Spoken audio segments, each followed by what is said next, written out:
Like BYU, how well do their recruiting kind of keep up with? Nobody wants to go to BYU.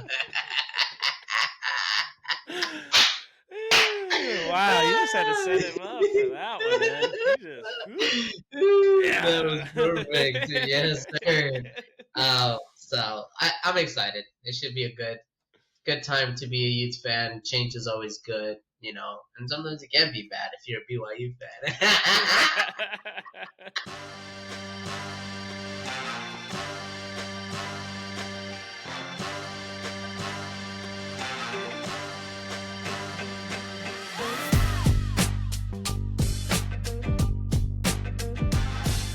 And welcome back to another episode of your favorite couch potatoes. It is a hot one today. It's very spicy, not just because of the content, but because it's 85 degrees inside of my house right now because the AC is down, boys. We are down bad. How are you guys doing today?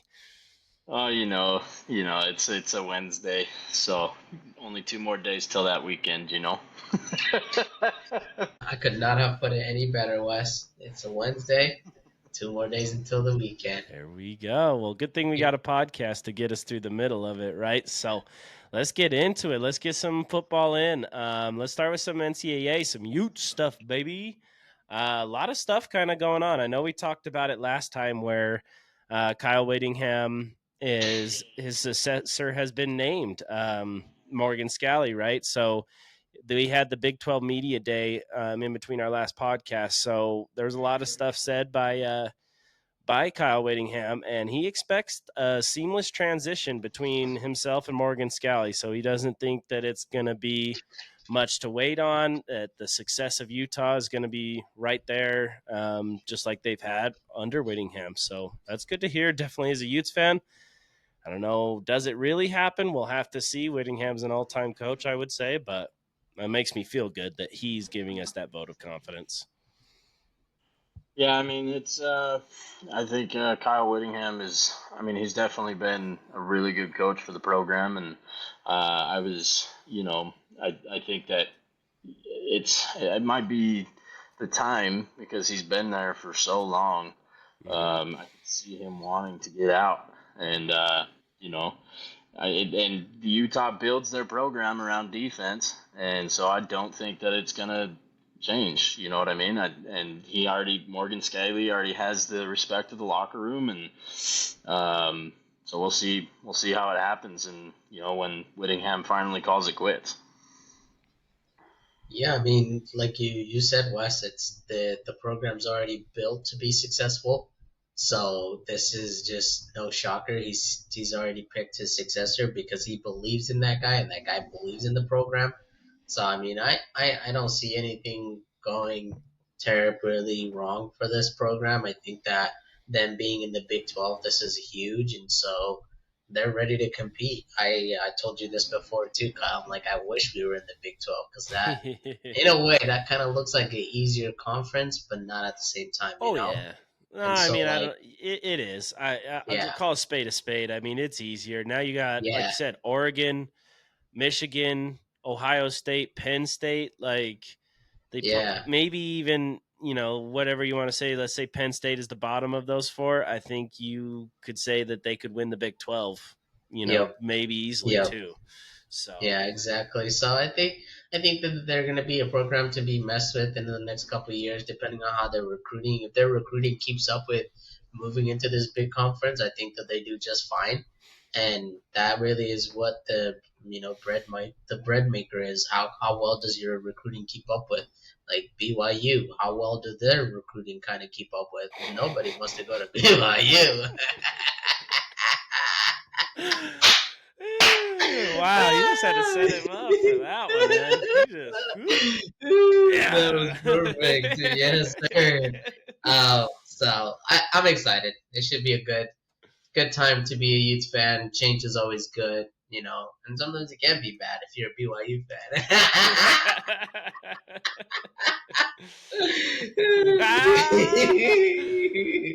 Oh man.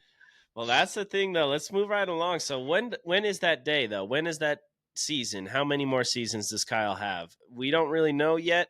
But something that he did say, so there was another announcement at the Big 12 Media Day for Utah, and that was that their 2027 opener would be in Vegas against the other U, definitely not the Nice. U, the U, The Utah, U.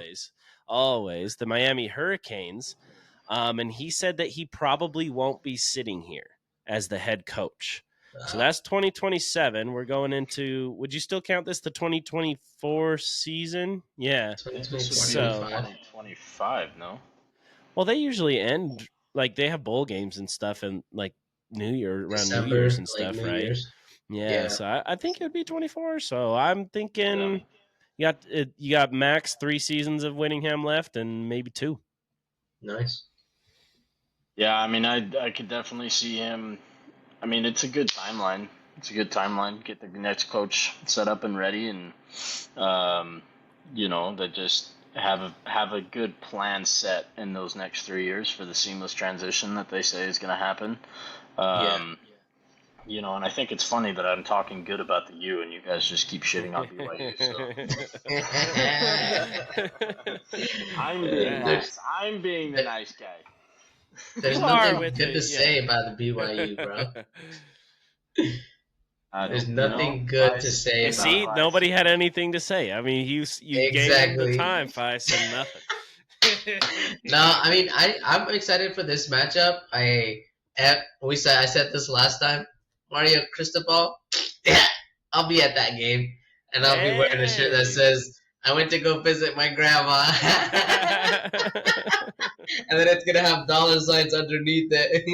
So I'm There we excited go. for that game. I think that's anytime you go to Vegas, there's always something exciting happening. It almost feels like a home game for the Utes, which it is, Yep. and so. Yep. And I think it's so funny the whole Miami thing where they're the university. I'm like, where? And then the U started doing this before they did it, and so like it's just so funny to me because like as you know, like my in-laws are all big Utes fan, and so I always have to hear it from him, and so I'm like we were both just kind of like teasing about it. So I think it's a good timeline. I think he probably just has 2 more years left. I think that this would be a good chance for the new head coach to kind of prove himself and to, kind of go through the same motions he did. They've been there for what, 19, 20 years? And so sometimes you got to move on. So Now, and is a move like this very like particularly orchestrated because of recruiting and stuff like that? So is that where you got your recruiting classes coming in and you're trying to show these kids, these families, like, hey, I know that you respected Kyle Whittingham and you might have considered the U, but like still consider it. Like Kyle's giving him his vote of confidence. We'll show you exactly how we're gonna, transition. Maybe it'll be a little different, but we're going to keep these things the same. Like, do you think that's why they're doing it in this way and announcing that Morgan Scalley's going to be the next head coach? Because maybe the U needs to do that, right? Because Bama, Nick Saban up and retired out of nowhere, right? And then, like you were talking about with Mario Cristobal going down to Miami Hurricanes, like, so is this something to try to prevent like some down years, recruiting wise, at least? I wouldn't say it is. I think that it's more, it's just the right time, right place. I think that the recruiting will keep up with itself. I think that he's been there 19 years of whatever 25 years that Kyle Whittingham's been there. So he knows the program. He knows what's going on. I don't think anything really changes as far as recruiting or anything like that. So. All right, boys, let's get into some exciting news. College football 25 out, baby. It's finally here. I know a lot of people called in sick. I almost did it, but I got it early, so I played a little bit of it. Boys, have you had a chance to play? What are your thoughts? Dude, I have a thing or two to say about this game. You know what I mean? Okay. It's, sorry, Kyle, to just speak over you like that, but I've got a thing or two to say. You know what I mean? This game might be one of the best football games I've ever played. I mean, it's Oh, Madden has not put out a game like this in forever. I mean, Okay. I dare say that it's better than the last at least 5 or 6 Maddens. Um, Ooh, Oh, damn. it's such a fun game to play. The mechanics are clean, they're crisp. The game is fast. The animations are almost usually perfect. I mean for a game that they've been working on for what 10 years in the making now. Uh, basically. it's such a fun game to play. So Well, you rich ass mother, whatever you want to call it, lucky bastards that have the PS5 still. I still haven't got it. My broke ass don't got no PS5. We're still on number 4. So yeah, that thing would blow up my PS4 probably. But I've seen exactly what you said, basically about the game, just about how great it is. I've seen all the memes. Like, there's like that Family Guy one where Peter Griffin goes to like buy something, and then they're like, "And with this comes a free," and they're putting that in place of because they have that bundle where you can get College Football 25 and then Madden 25, Yeah, and it's yeah. no, I don't want it, don't want it, no, no, thank you, I will not buy it. Please, sir. Yeah, that's kind of what I've heard, and I just heard and seen a lot of great things about it. So Vice here down in St. George. So Wesley, sounds like I'm coming over and we're having some slumber parties and playing college football 25 all weekend because I'm excited to play it. Let's pause on that a little bit. Let's pause a little bit there. Sleepover. All right, Vice. If he I doesn't feel comfortable, then I'll just travel all the way down to St. George. You can come, buddy. You can come any day. I have 2 screens, one for you, one for me. I come that far for college football 25 for sure. Hey, there's a lot of people. There's definitely a lot of people that have been like, they've been waiting for this. Like, grown ass adults are like, dude, this is what we've been waiting for. Let's like, and then so far I've played. It's an amazing game. I played with shout out to Isaac Alleman. That dude's trash in that game. So Yeah. if you want an easy dub, go play him. So I played him, and then I played Brian. Of course, Brian's a cheater. I got my butt whooped, but the mechanics and everything is amazing, dude. And I'm excited to explore the game more. I was playing the Ultimate, and it looks like you can play Ultimate Team with other people, and so that's exciting to see, and that's a lot of fun because that's a game mode that's very popular in a lot of sports games. And I was one of those dummies that probably did not need Madden, but I ended up buying the combo. So I think this kind of gives Madden the run for its money, and so they need to start improving on their games. And so even though it's made from the same people, it's just I think that this will help Madden understand like this is what people want to see, this is what they like in video games. Um, but so far, man, it's awesome. Don't I mean some teams are just and they just did an update too. I don't know if you played West where the stadium shakes, so like there's a stadium effect. That's insane. I played. Each stadium has its own chants. It has its own like special eggs in it. Like UCF, you can get because UCF is right next to Cape. What is that called? Where they launch all the rockets and stuff. Canaveral. Cape Canaveral. Is that what it is? It might be. But if you play as UCF at night at the UCF stadium, every once in a while you can see, like, it'll go into a graphic and it'll show a rocket going out into space. Shit. Because you can see sick. the takeoffs from UCF stadium at night. So they added that into the game. That's cool. Super, super in-depth game. It's so much fun to play. I was going to say, though, Madden this Madden 25 coming out is the first time that EA's put a Madden out that's only for the next-gen consoles. Yeah. Oh, okay. So it's only for at PS5 and Xbox One, so we'll see if they can maybe match what they've done with college football. We'll have to see what they do. This might be a takeoff thing for them and doing that combo together, and they might continue to do it. So I know like the NBA 2K does the League Pass. If you buy the Ultimate Edition, you can get the NBA League Pass for the year, and so I've done that before. So now it's just kind of it's come down to like combos. How can I combo things together? So I like the game. It's fun. So Hell yeah. I know there's been a lot of things like I just had to look at everything because I can't play anything, right? So I'm just looking through everything. I saw that Broke Utah's got a ass. top 10 defense. Definitely. All right. But hey, once this thing pops off, we're looking golden. Okay. Um, I'll be playing it on the TV, like the multiple screen, like multiple TVs and everything. Got football on at the same time.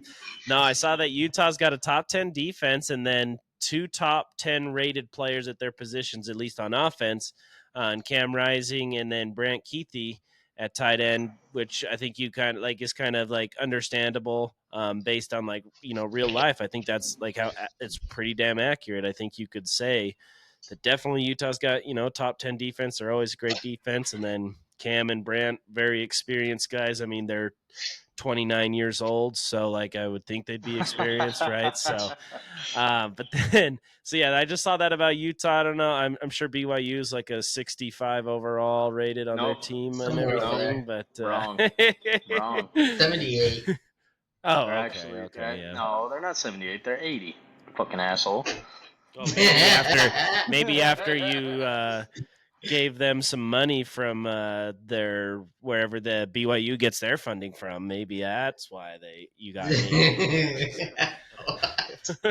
But anyways, I saw one more thing that I thought was really interesting is that Shador Sanders is the highest rated quarterback in the game at 93 overall. Now Carson Beck was 93 too, but it said that Shador Sanders was the top rated quarterback in the game.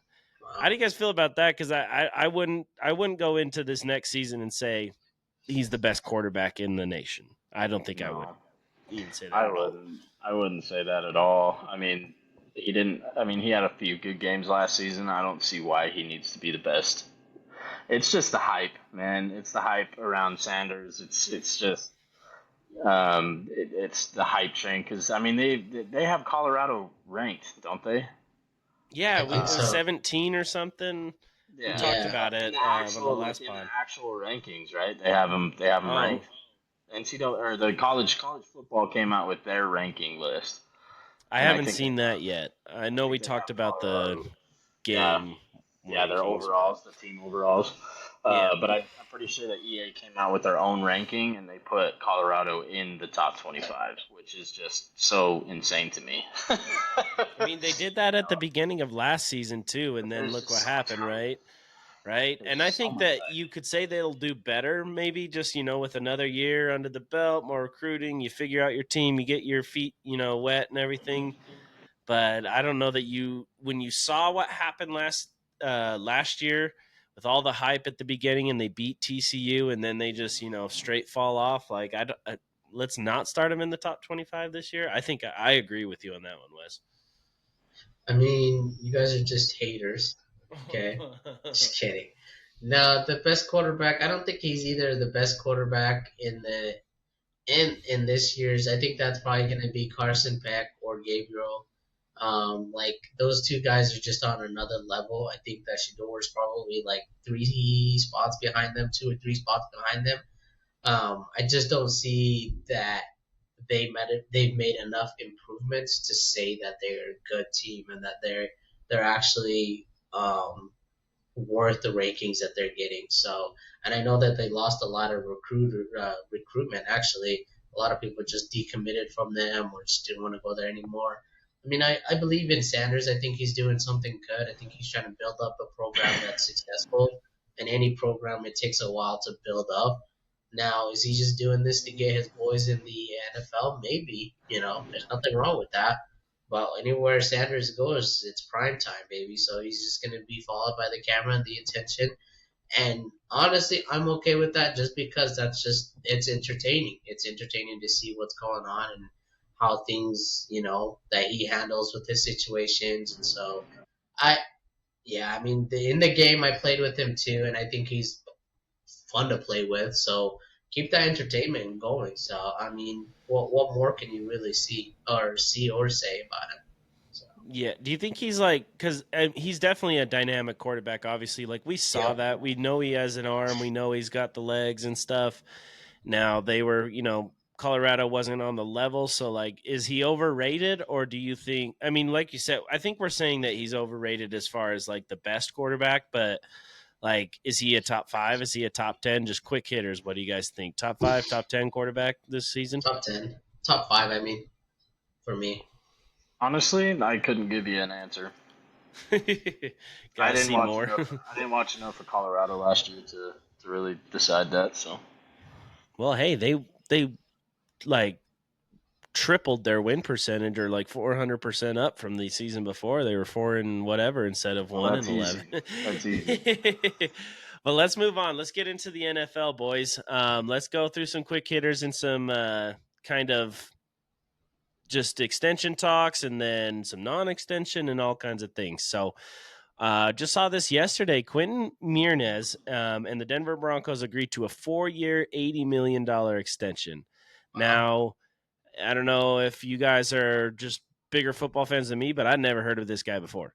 And so I saw this and I'm like, holy hell. And I just looked in a little more about him. So he's a guard for the Denver Broncos, like I said. And then cool thing about him, he didn't even play his senior year at a D3 school. So he didn't play the whole year. And he did get a Senior Bowl invite because Landon Dickerson got injured. And then he got drafted in the 3rd round, and now he's turned that into being a top 5 paid guard in the league, which, you know, we're a big offensive line, you know, like, got to show love to that O-line podcast, and it's a great move, I think, for the Broncos. And I had no idea he was this good. I had no idea who he was, but sounds like the Broncos definitely know who he was, and I'm sure Broncos fans are very happy about this if they're going to give him that much money. Yeah, I mean, I think he's definitely one of their anchors of that offensive line. The left tackle, I believe, was Ted Bowles, the guy from University Garrett of Utah. Bowles. Garrett Bowles, yep. And then he's another anchor as well. And I think those are the only 2 guys that I know from the Denver line. And so to lock down your top 2, offensive linemen. That's pretty. So they had a good offensive line. We know they had some good wide receivers, some good, decent running backs. Wonder what the problem was for that Denver offense then last season. Didn't they have a quarterback? It was definitely Sean Payton. Who is that? Feist, I know who you're talking definitely about. Sean Payton. Broncos 100%. Country? Let's ride. That's right. Oh, I know. Russell Wilson. I know. There it is. I know this one. It's like Russell Wilson, Wilson. bro. He was like, pick me. I know. Feist, get your segment going, baby. Russell Wilson was the problem. He was too busy with Broncos country. Let's ride and catching phrases. So, I mean, they know who their guy is. I mean, this is just another good piece for them to keep that. I've always been a big fan of O-line. You know me with my Cowboys O-line. I'm always like, oh, wait. Like, was it because of Zeke? Like, we always question that. Was it because of Zeke? Was it because of the O-line? For sure. I like Zeke, so I will always say Zeke. But many of you guys will say O-line, for example. That guy. O-line, for sure. I'd say Dak. I would say Dak, personally. I think that he was the reason. I'm going to say Jerry Jones, for sure. Jerry Jones put the helmet on. You never mind. I'm changing my answer. Yep, I'm taking Wisky's answer. Anyways, all right, let's move on. Let's talk about something we've already kind of covered in detail, but we just got some official news on it. So T. Higgins and the Bengals officially do not get a contract extension. So this past Monday was the deadline.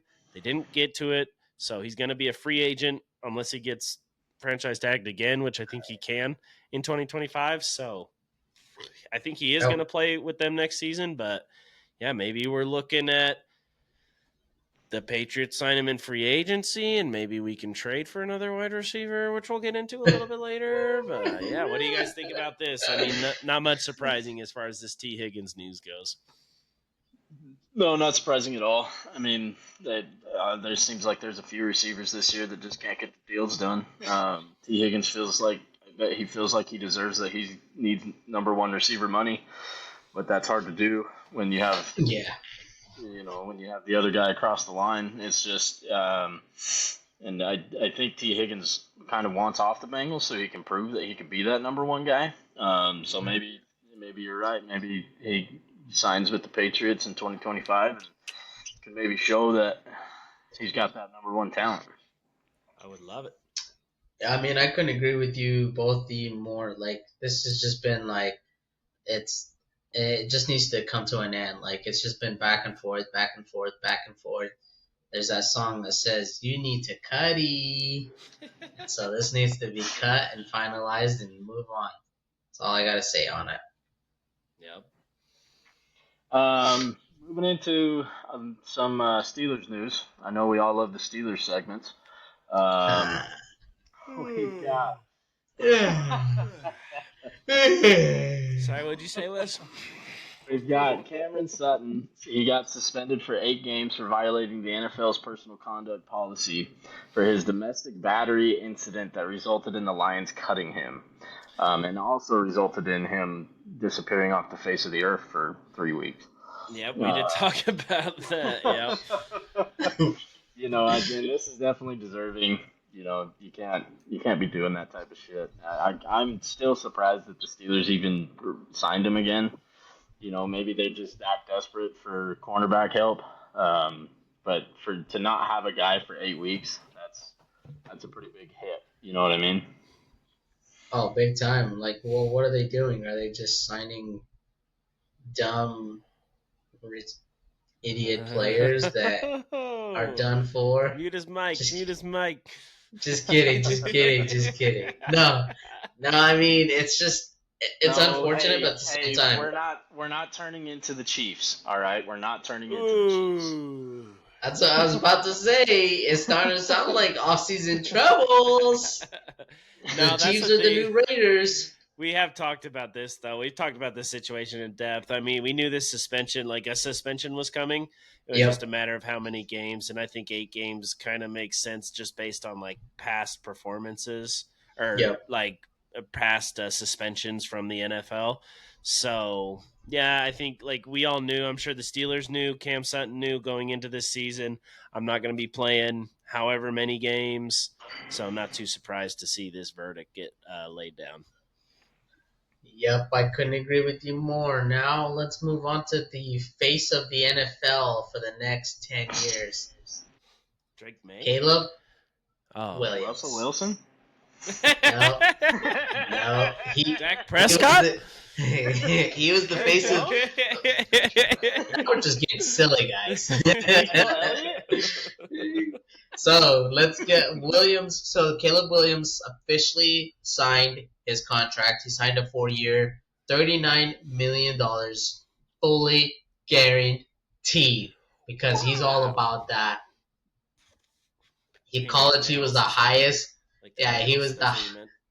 No. He's all about this. He doesn't care about rings. He doesn't care about anything else. Not the rings. Oh, his nails. The nails. Yeah, that's what. Like, yeah. Remember? Don't get me started. Remember on when that. he said "fuck Utah" and then lost to him twice? And go off. Let me hear it. Go off. He did that. So Utah, he never beat Utah. So can I say? But no, not too surprising. Obviously, he's the number one pick.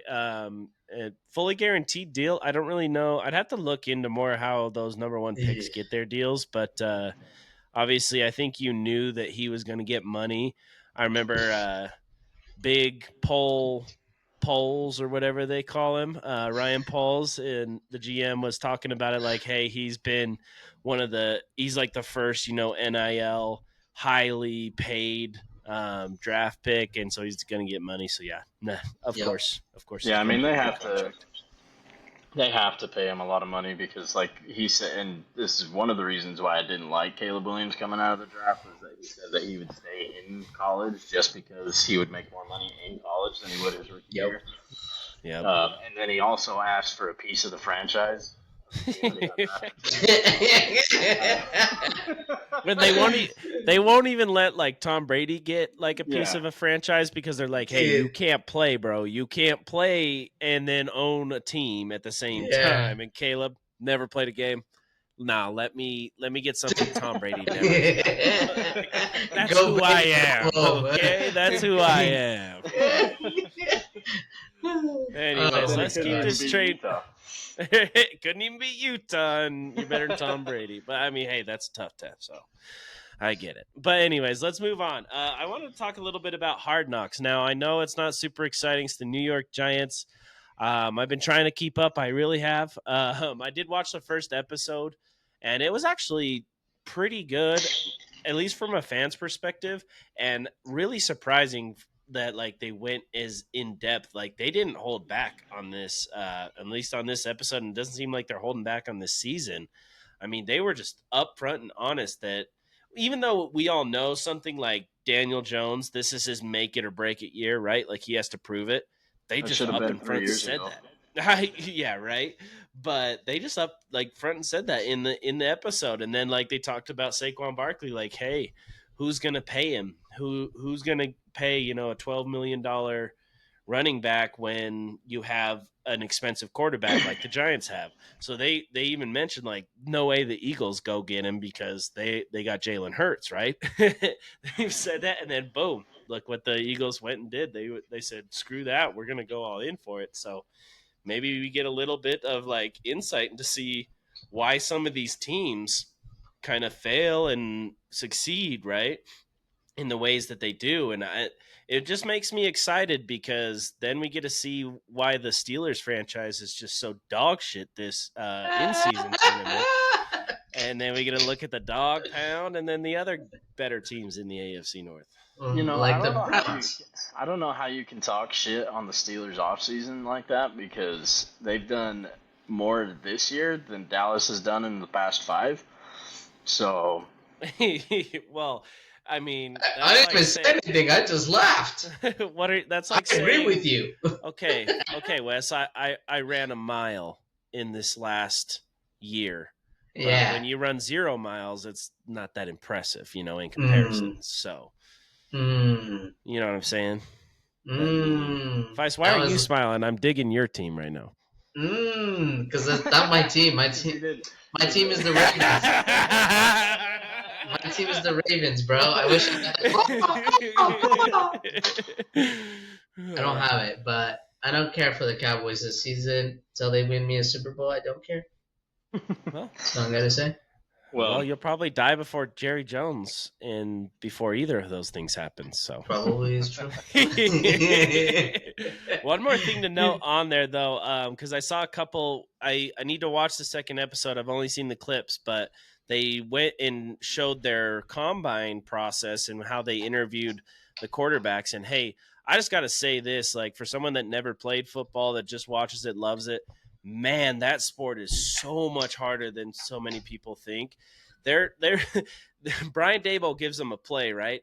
Z6 XY cat back blood ding and bomb and chukin boom, and they're supposed to recite it back like that, and I'm like,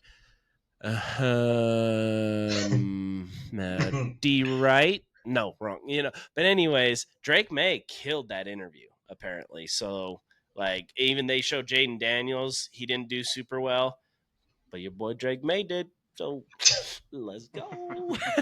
But no, honestly, like I think that the casual fans and then even like people that, just really say that like, hey, football players are just a bunch of dumb meatheads. They are not, dude. There's a lot that goes into that sport mentally, even more so than physically. Certain positions. Well, I mean, because you look at the quarterback, right? They have to remember what each player does on that play, and when you say like that big long cadence like that, that's each word has something for each position to do, and so the position players only have to remember that one their key part. Word. Right, Yeah, they're listening for that their part. one key right? word that tells them exactly what they need to do.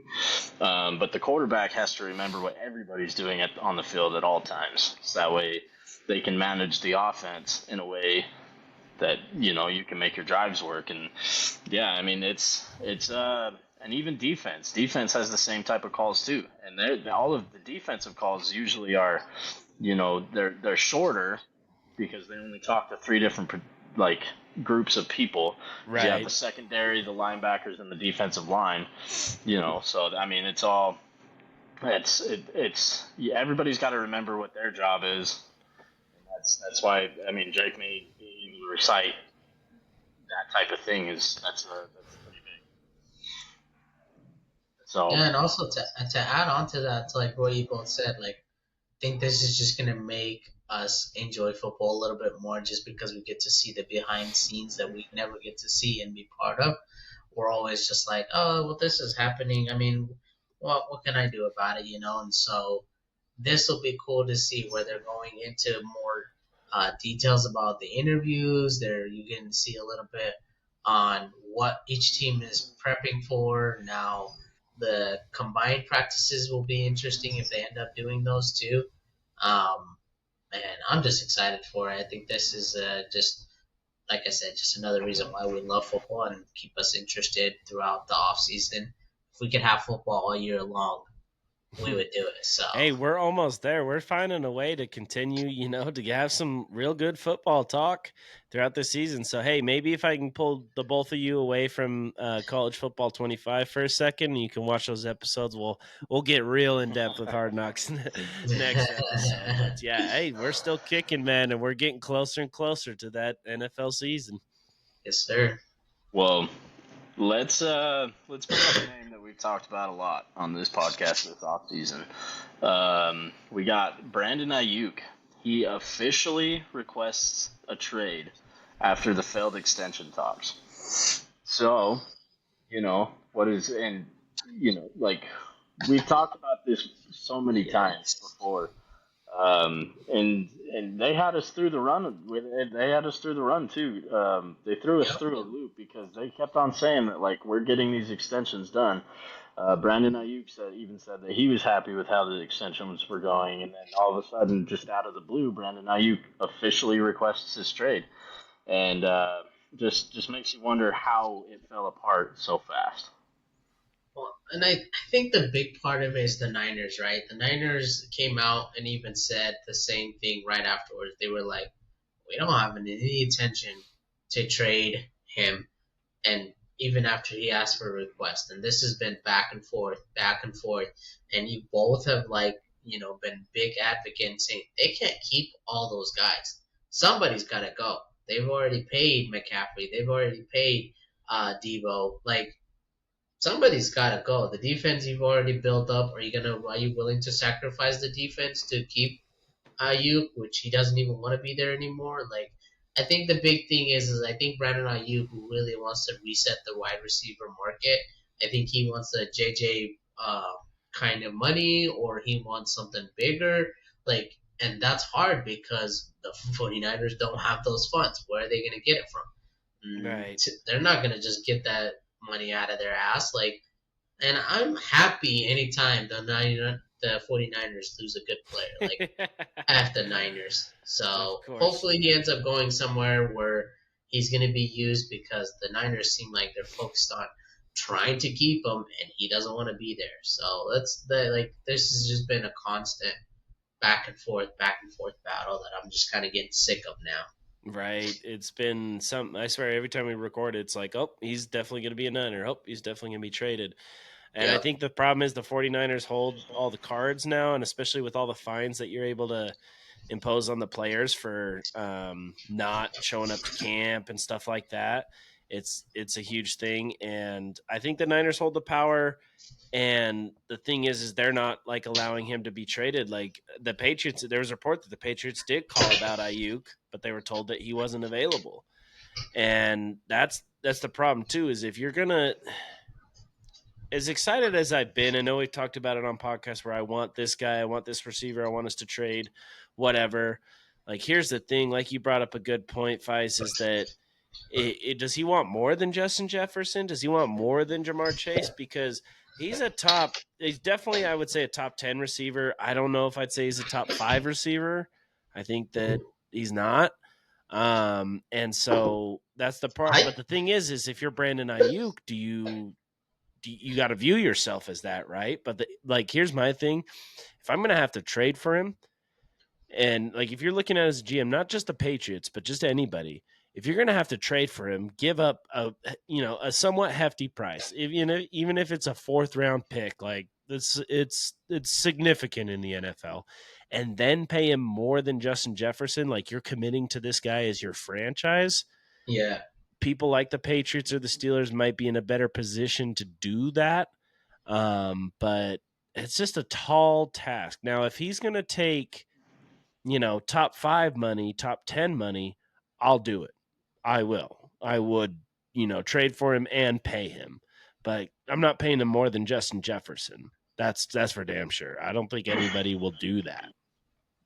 No, I'm not paying him more than Justin Jefferson or Jamar Chase. I could pay him top 4 or top 5 money, but but I mean, even if you look at it that way, because the Patriots don't have any top talent in their offense besides Ramondre Stevenson right now. You know what I mean? There's just a bunch of question marks there. At least with the Steelers. Drake May in a couple years. Yeah, question mark. Sorry to interrupt. Yeah, that's why I said question mark. And then, and for the Steelers, you have George Pickens, you have Najee Harris, you have these star talent guys that, you have to pay at some point. So, I mean, it would almost make more sense for Brandon Ayuk to go to a team like the Patriots because they can actually afford to pay him down the road, whereas the Steelers are going to end up in the same boat as the Niners, and they're going to have to, or cut somebody else to pay him. Yeah, well, speaking of that, so I did see an article from Yahoo Sports. So the teams that are most likely to land him if he doesn't go back to the Niners, the 3 betting favorites, Patriots at plus 130. Not bad odds. That's pretty damn good. And then Commanders are at plus 165, which is kind of another option like you were just talking about, Wes, where they don't have a lot of stars. They just got a rookie quarterback, so they can afford that kind of guy. And then the Steelers are the 3rd best odds with plus 350, which kind of makes sense for the reason, like you said, they don't have quite as much stuff to offer up, or at least as much space to pay him and stuff. So I'm excited to see what happens. I think that he will end up with the Niners. I really don't think he's going to get traded. It would be nice, though. It would be nice if he was a Patriot.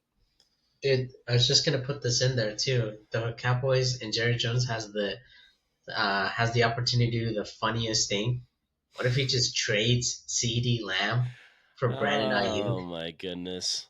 Like Jerry Jones would even do a thing, bro. He's on an now. idiot, dude. Imagine having a receiver like that, not paying him, trying to pay Dak, and have an opportunity to do that funny thing. I don't even think I would pay Brandon Ayuk CeeDee Lamb money. You know what I mean? CeeDee Lamb's top 3. Yeah. Yep. I don't even know if I'd pay Brandon Ayuk CeeDee Lamb money. I'd pay him maybe 4th. I don't know who we would categorize as the 4th best, but Right. I think those 3 you're definitely, especially with how Brandon Ayuk's young, but I think he's a little bit older than those 2 or those 3, and I don't think he's quite on that level, right? Yeah, I definitely agree. I just think it would be the funniest thing if he's like, all right, let's pull the trigger. Ends up doing a sign and trades him and then just signs him right away. So yeah, right. But anyways, let's move on to some exciting news with our favorite quarterback, JJ McCarthy. Is taking advice. I'm just kidding. I just had to get this in sense. So JJ McCarthy is taking advice from Justin Jefferson. This has been a huge news just because he's put his locker right next to him. Advice on what? How to become a problem in this league. Yeah, he is already a problem. He sucks.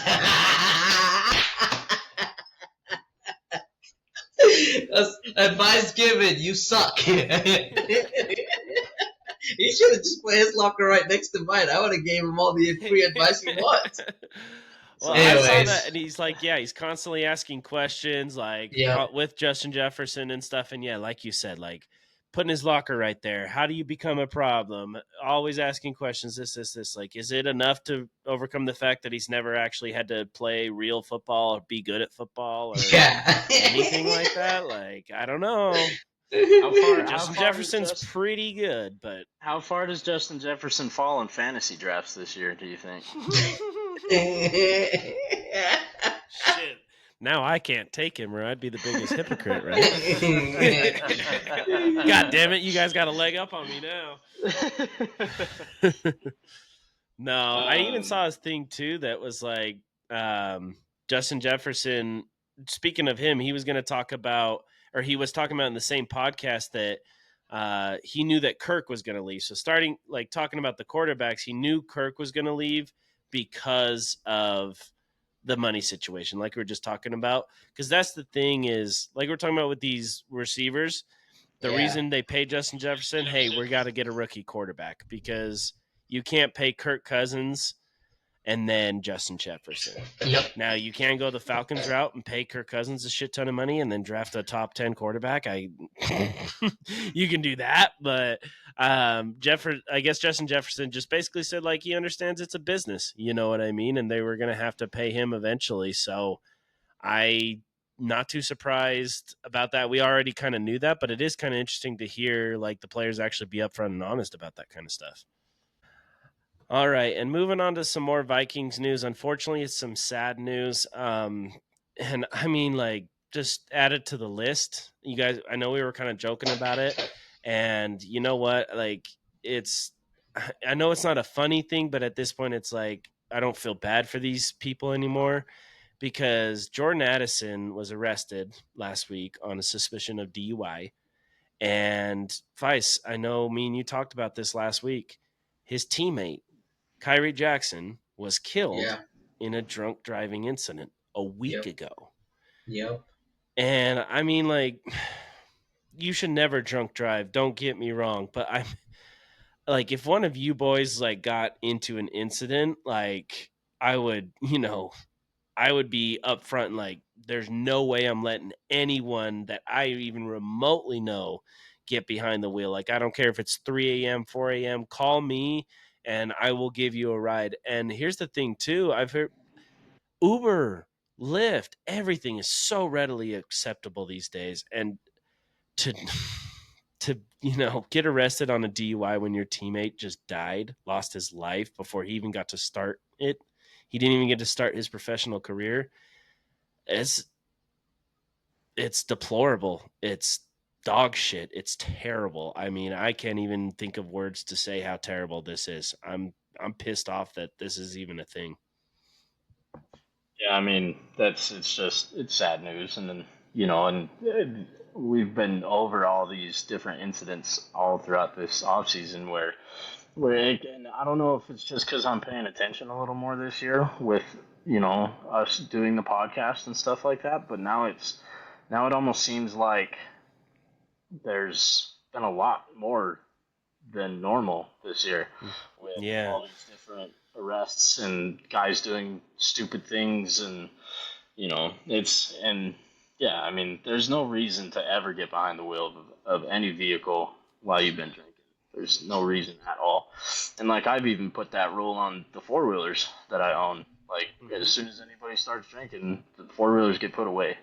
You know what I mean? Because stupid shit happens when you've been drinking. I mean that's half of the fun of drinking, but you don't get behind. When it comes to like things you can do that can seriously harm yourself or others, that's not fun.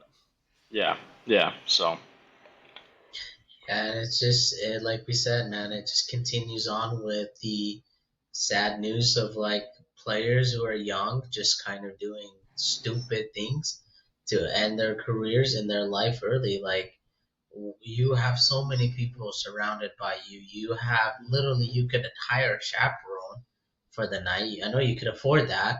So like they have all these nice fancy cars, and then they start drinking, go to these parties, and then they just think that they can go 100 miles an hour or just go drinking and driving. Like it's not even if you're not even worried about your life, worry about other people's life, man. Like this life is already short enough. Like what we said last week, man. We all anything that is breathing has to stop breathing at some point. So, and you're willing to sacrifice somebody else's life even if you don't care about yours. Like that's the sad part. Like I'm glad nothing really happened in this situation and in Right. this instance, but it could have gone wrong and it could have been a lot worse. So I'm just kind of glad nobody got hurt. I'm glad that hopefully he ends up getting the help that he needs because that's a great wide receiver that you don't want to be losing, and especially how young he is and the career he could have had. Hopefully things turn around And, for him. right, like Wesley brought it up. I mean, it does feel like it's happening more. You have now Jordan Addison, Henry Ruggs, Rasheed Rice, like they're Yeah, just filing down the list. It's getting nuts, man. I mean, yeah, and I here's the thing, like I get that they're people too, and normal people make mistakes and they don't get you know their name all over headlines and stuff, but it just makes I feel like it does just make even less sense because like you're talking about Vice. I mean, you could have a private freaking limo sitting out all night, no matter how long you want to freaking go and get plastered at the bar. Like, yeah, what makes you want to get behind the wheel and go 110 miles an hour, or yeah, do anything, even just get behind the wheel? So sucks to see. Hopefully this is like the peak of the mountain and we can, like you said, Wes, it just seems like there's more and more. Hopefully this will be the one, but it almost doesn't seem like that is going to be the point, or that is going to be the truth at this point. yeah. It's unfortunate. So let's move on to some more sad news. We yesterday we learned that former Ravens wide receiver and Super Bowl winning champ Jacoby Jones has passed away at the age 40. He played for teams like the Texans, the Steelers, and also the Chargers.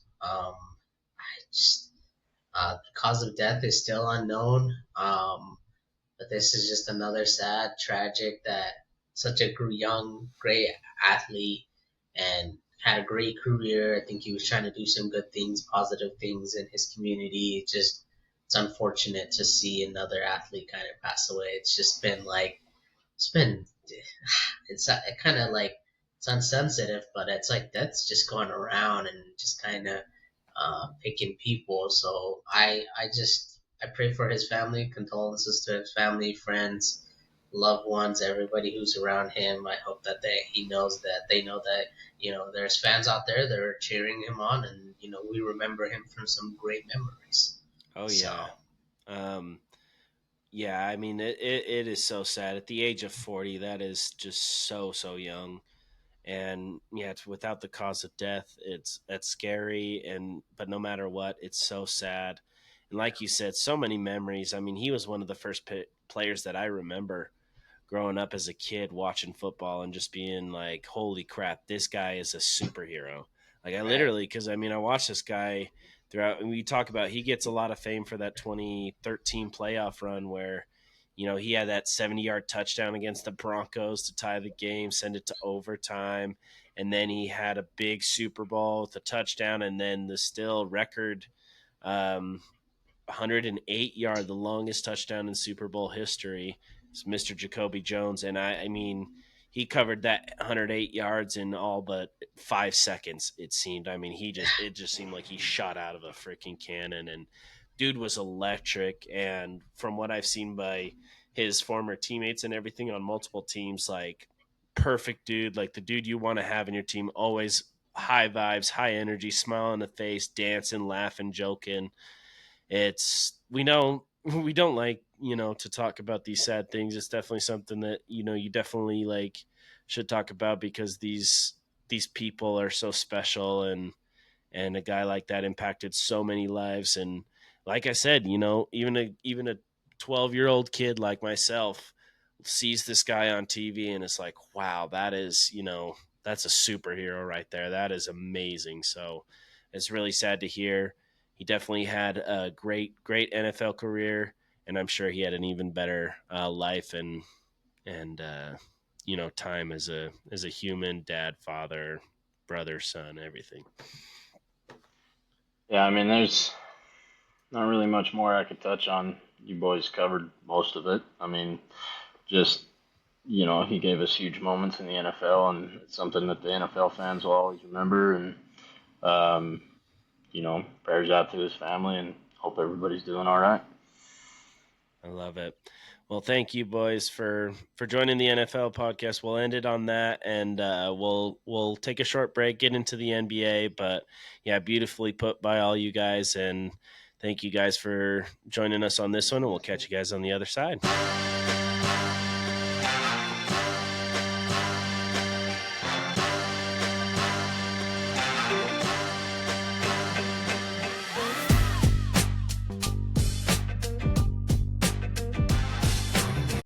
And welcome back from that short break. We're ready to get into some NBA news, as you can tell. And man, I was just watching it on the break, actually. Freaking Aldonis Williams, dude, with one of the most nasty dunks I've ever seen, not even just in Summer League. I know you guys probably don't know that name, but I mean, this dude, and like for no reason, he just brought it back to like below his waist and just yammed it down. Oh, it was good. So talk about getting into like a hot subject, man. What a way to start it out. But man, I'm ready to get into some NBA, some basketball action. How about you, buddy?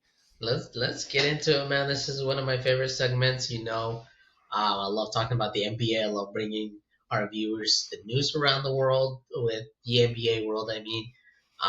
So let's just get right into it with one of our favorite athletes that we love to talk about a lot now on this podcast. She's one of our favorites, rookie Angel Reese. She had again broke another record. I mean, we said, she's just gonna keep proving doubters wrong. So she ends up with 15 double for so she had 15 double game, and Straight. her streak finally came to an end against who else? Against my girl Sabrina Ionesco. I guess she doesn't go by that anymore. She got married, but Oh, but did she? anyway, Oh, and her Liberty, yeah. So it's kind of sad, but also kind of like a moment to kind of like just appreciate what she's been doing. Like that's an insane streak to have, to keep, and I think just to give her credit where credit is due. So hell yeah. I mean, that's the thing. You talked about it. Like, it just kept going and going and going. Eventually, records like that are going to end. So there's nothing to yep, be hang your head on. I mean, 15 double doubles is the WNBA record, not even just the rookie record, the WNBA record. So yep, come out the gates like that, pretty damn impressive. So for sure. speaking about things that are impressive, man, the NBA, whew, they're like going the NFL route these days. They just signed a 76 billion, that's with a B, Oof, $76 billion oof. media deal with ESPN, NBC, and Amazon. So as we already talked about, TNT looking like they're out of it. We've talked about how Yikes. Inside the NBA going to be out of it. Apparently they have 5 days to match the deal. Now, when I read this report, that might have been over 5 days ago. I'm not going to lie. So it might be over. I haven't seen any reports that say that it is officially done. I Yeah, just saw that they agreed to it. So I don't know. I mean, and you already said that you've seen that Chuck isn't going to continue unless it's TNT. Maybe Shaq, Ernie, Kenny will. What do you think about this new deal for the NBA? I mean, I just think that something is going on with TNT. Maybe they just don't have the money. Something in the business Well, but they're wise is going into just, college football now, so it's like they yeah, chose that. Which I mean, like over I get NBA. college Like, football is big for sure, so maybe it's right, bigger because football is a bigger sport in America. But like you already had such a good thing going. So like, what if you go into college football and you hate it, right? yeah. Or No, I I mean, mean that. sorry, excuse me, like the fans hate it, like they don't Yeah, like that crew or whatever. yeah. No, I couldn't agree with you more. I think it's just an interesting route to go as a business, like as an organization. Like $76 billion isn't cheap. Billion. Like that's a lot of money, but it's in between three big hitters, three big streamers. So I mean, it's just like to me, I just feel like TNT just doesn't have the money to compete, and they are going a route that might be a little bit smaller, but also big in a way. And they might be just experimenting new things. Maybe the new CEO is like, okay, well, this is the way, and we have to kind of go that way. And so it just sucks to people like us who's been watching TNT crew forever and love that crew. Like they know what they're talking about. I love when um, Shaq and Charles go at it. Like those are just fun times. And now you have freaking Stephen A. Smith and a bunch of other idiots that don't know what they're talking about Seriously. on the team and talking about basketball. And it's like these guys are great sports analysts, but they're just not basketball analysts, and it's just kind of boring to watch. So Yeah. for me, I'm like, definitely. let's hopefully they end up doing something. But it sounds like since this has been almost already 5 days, it might be a little like they don't give two craps. So, Yep. but yeah, I mean, and let's move on from that news. Let's give our viewers an update. We talked about Jonte Porter a while back. He was the gentleman trying to finagle some extra funds, betting on himself, and so he made some news this week. So he finally got his ruling. He wanted to resume his basketball career in Greece. This guy. So he pled guilty to gambling scandal and kind of was like fined 200. So there was a $250,000 bond that was issued so he can actually, stay out and be able to do things. Yeah, right. And a lot of it, dude, a lot of what he was doing was because he was trying to pay off some gambling debt, large gambling debts that he had, and oh boy, like once you get into gambling, it just does not stop. And it sounds like this is what the problem was for him, and for him to ask the judge. Dude, and it took all of like 2 seconds for the judge to say, nope. Yeah, Nope. I don't think so. Not going to happen, buddy. Not going to happen. So, not too surprising on this account. It's good to know that like there's a little bit of an update on that situation. Yep. He deserves all he got for it, man. Like that's the fact of the matter. I mean, like the thing is, we have talked about, like there's more severe punishments in the world for sure. For But sure. to keep the integrity of sports, like it's just the stupidest thing, like to do is to freaking bet on yourself and to do such obvious stupid things. So it's a problem that gambling has on you. So sorry, Yep. not sorry at all, Got. Jonte Porter. See ya. See you later. Well, let's keep on chugging on with the news section. So we had talked about this man, Dan Hurley, because he was offered a 6-year, $70 million contract to be the head coach of the Los Angeles Lakers, which he turned down. And now it's become official that he took a 6-year, $50 million deal to remain the head coach of the UConn Huskies. So $50 million, $50 million. It's $20 million less to be in LA instead of, UConn and stuff like that. But I love to see it. I love to see the loyalty for one. And I think that all along his heart belonged there. It's pretty crazy to see him, leave $20 million on the table, but I like that the man did it. Yeah, I mean, I'm the other way, man. I think he kind of became a little bitch, to be honest with you. Like no, I feel strongly about this. I think he got scared of the spotlight. I think it's hard to be a coach of that Lakers team. Daddy Braun's on that team. He commands a lot of respect. And so I think he just didn't. I just think he didn't want to get into that drama. I think he just didn't want to get into the spotlight of what it's like to be a Lakers coach. And to be honest, I think he kind of took the easy way out by saying he's kind of loyal to UConn. I see it. I can definitely see it, but at the same time, I'm like, dude, why would you not want to be an NBA head coach and get paid 70, 60 million dollars instead of getting paid $50 million to be a coach at a college level? Because college basketball is a little bit easier to coach than it is the NBA. These guys are getting paid to play. Well, like some college athletes now can get paid to play, but like a lot of it is just recruiting. All you got to do is have a lot of NHIL deals, and you can get anybody you want now. So it's almost like very similar. But I think he in my opinion, I think he took the easy way out by being a UConn head coach. instead of a Lakers coach because these athletes command way more and need more from you than a college player. So True. I guess if you're thinking about like your overall, like your legacy and stuff like that. But I yeah, mean, the fact of the matter is, we've already talked about it. You get paid that money. We've talked about how Monty Williams is getting paid all this freaking money just to get fired by two teams. You know what I mean? So even if he yeah, failed, he's still getting that money. And I think that the thing is too is like a situation. You're back to back champions at UConn. You got the best team in the nation by far right yeah, now, and the Lakers' job is just. I think if you're like, yes, it's enticing because of LeBron James, and it's enticing because it's LA.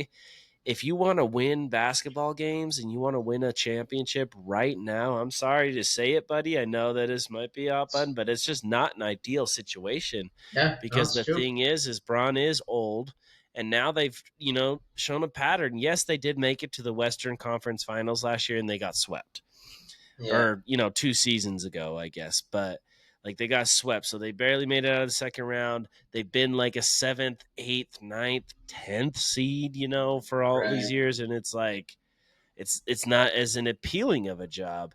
But here's Now, my. go Go ahead. Go ahead. ahead. Sorry.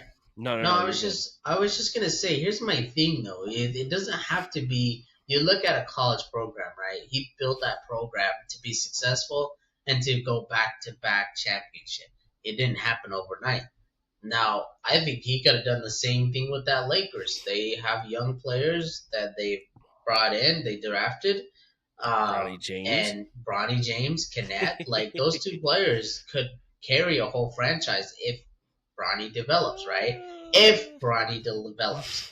So like that's my argument is I don't think that this would have been a turnaround where he's like winning a championship within the next year or two that LeBron has left. I think it was more of a long term deal where you're looking at how like building a successful organization that has a lot of money that can make things happen, but their money is tied to LeBron James, which I understand. But at the same time, I just think, in my opinion, he just took the easy way out and said, Yeah. I already have a, a successful team. I already have a successful program that I built. I'd rather just stay there instead of starting all over and proving that you are, and he is a great coach, that you are that great coach and doing it Yeah. at the next And level. I think that's a thing that not a lot of people realize is that, that's a hard thing for anybody to do. Like Yep. let's look at a job. Let's say you're making, we talk 100K a year. Okay, and you're let's say a physical therapist, you're making 100K a year. I don't know, whatever. Let's just say for Right. simplicity's sake, and you're working at a big hospital, but you want to own your own business. What's that going to take? Sacrifice. That's going to take hard work. That's going to take less money. You're going to have to go negative money, right? Probably. I know Right. you're big into the business, big into money and stuff. So Yep. that's kind of the situation in a sense where you're already at the top of the top with UConn, Dan, and now you got to go back. And I think that's the thing is though a lot of people don't like to do that. A lot of Yeah. people in the regular world want to Sure. stay. Hey, I like where I'm at. Yeah. I'm happy, and some people they want to challenge, and so no matter what they'll do it. And so I don't really fault him. And I For think sure. that it's more of a thing like, yeah, do you want to start all over? Do you want to rebuild a franchise? And are the Lakers going to give you that leeway? Because that's the problem with Yeah. the NBA. Big This point. deal is that there's no leeway.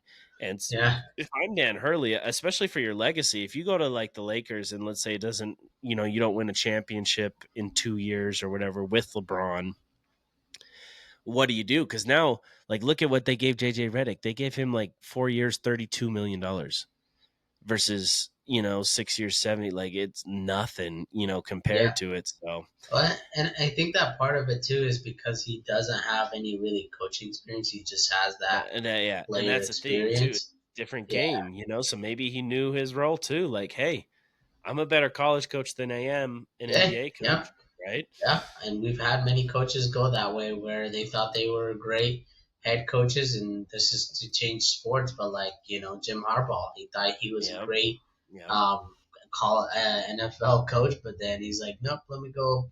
He went right back to the college and built a successful program in Michigan, and now he's back in the NFL. Won the So it's like, championship, and then he's like, "All right, give me I'm another out. I've challenge, done right?" Because everything. that's the So thing. Now he won that championship. Took him a long time. Dan Hurley, he's won two of did it them, and twice. Yeah. right. So, So well, I that's would just think that it would be a time to move on, to try something more challenging and more it. like. Could be. It could definitely But be I that. get it too. I think at the same time too, you also got to think about like family aspects and Yeah, life aspects. Like for maybe sure. they got family out there, they like their lives out there. As well as hey, I'm about to get into it. I have a fiance, not a wife quite yet, but you know that they know what's going on, and sometimes Yep. you got to listen to them. You know what I mean? Yep. So maybe most of the time, but let's just kind of move on. I just wanted to throw this in because I was a little shocked about it. I know he's one of your favorite all-time players. Patrick Beverly is headed overseas. Say sayonara to him, Feist. I know that'll be hard, but he's gonna go overseas. I can't even remember where he's gonna play. Uh, Some weird I think league, he. but I just saw. I think I saw his deal. Actually, it's a 2-year, $4 million veteran contract, and it's some team that starts with a V or a T, Tally or Valley or something like that. Doesn't matter. Good riddance. F that guy. He's so booty cheeks. He's one of those players that just is like so obnoxious.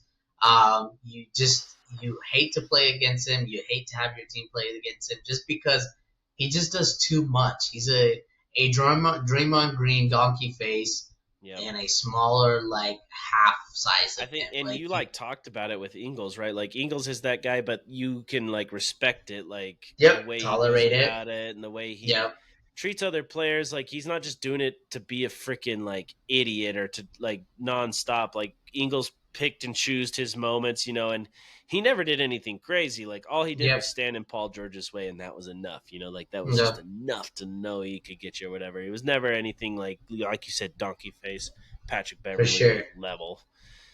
I'm still surprised though. I'm surprised that because I feel like he was still playing at a high enough level, at least to be like, 7-8 guy on a championship contending team.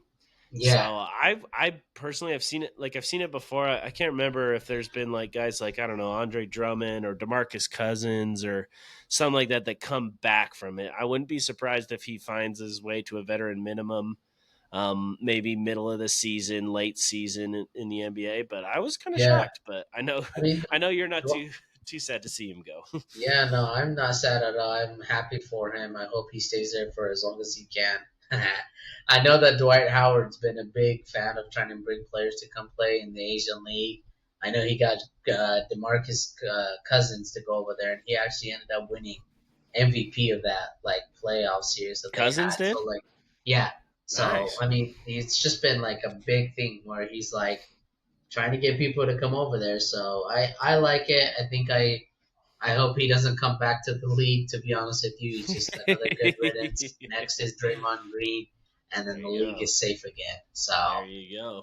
but let's move on to some good news or bad news, depending on if you're a Jazz fan, because these days we don't know how you would take it, right? Like, so Yep. we had some news going around that Walker Kessler was on the market. And it's interesting because there was reports that were saying they want first round picks for him, or they want really good players, young players back. Funny thing is, the Knicks are interested in him, and they offered 2 first round picks. And And we what did took the it. Jazz do? Did we take it? Nope, they rejected it. Okay. I don't know. I don't. Uh, Yeah, you tell me, man. What's going on in the Jazz organization? well, the one time I think you guys have known me well enough now, and like I've talked to you, talked to our boy Sean about this in depth. I'm not much of a like picks person, like especially in the NBA draft. Like you have to get that top 5 pick, or it's really hit or miss.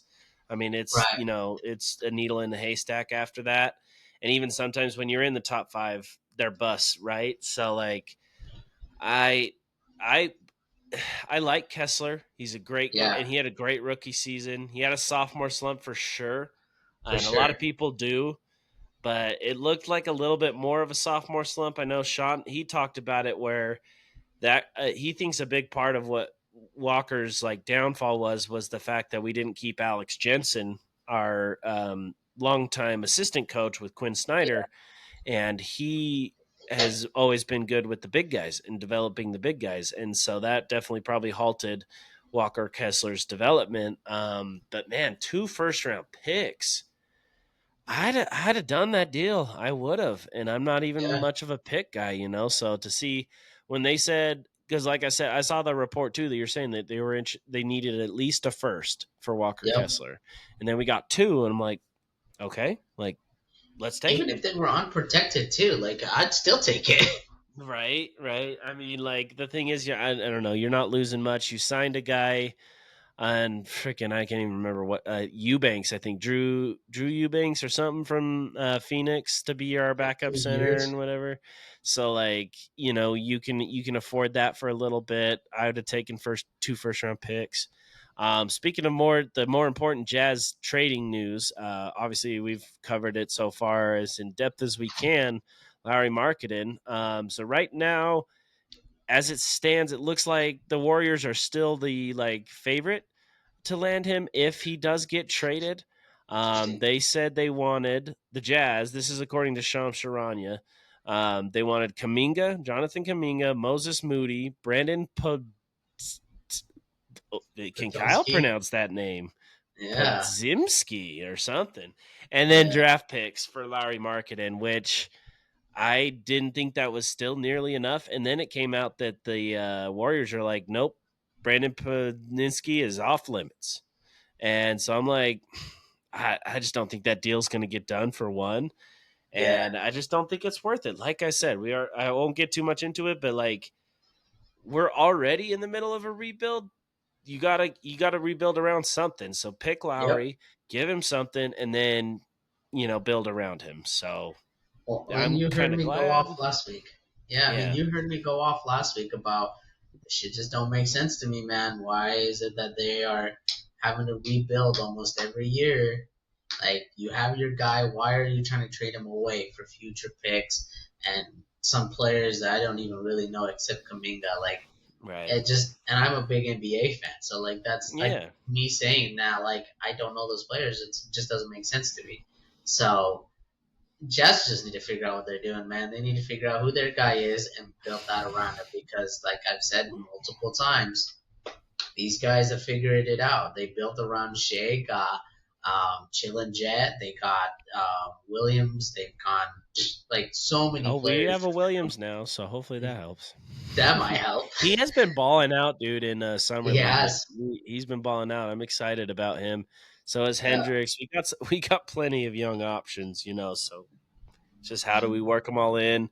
How do you use those young options for, a guy like you guys just got that trade, like you're speaking of the Thunder, just for Caruso, where, Yep. and that's the thing is he's not even a top guy, but he's gonna fit right in, and that's the thing that I'm just having a hard time seeing. It's in Danny we trust right now, right? Danny Ainge has got this history and everything, and it's the same thing as me as a Patriots fan. It's always in Bill we trust, but then you just don't know what that is as a fan. So you're For just gonna sure. have to wait and see. So that's kind of Yeah. yeah. And I don't know. It doesn't look like we're quite on the Thunder path to me. I will say though, like it's just how many more you know picks are you gonna give or take before you get that guy? Yep. And sometimes it's luck. I mean, I don't think you guys traded for Shea knowing that he would be what he What was, he is. right? You Yep. know what I Yep. mean? I think when that trade was made, everybody's like, "Yep, Clippers won that trade. They got Paul Yep. George. Who cares?" Yeah. And now you're looking at it, and the Thunder demolished that trade, right? But Right. if Shea's not the guy that he is now, maybe you don't, even with all those picks. But Right. yeah, we'll have to see No, how it turns out. yeah, unfortunate news for the Jazz, that's for sure. Let's talk about another dynasty that kind of is trying to figure out what they're doing because so there were some announcements made from Steve Kerr that everyone is on the trade block except Mr. Curry himself.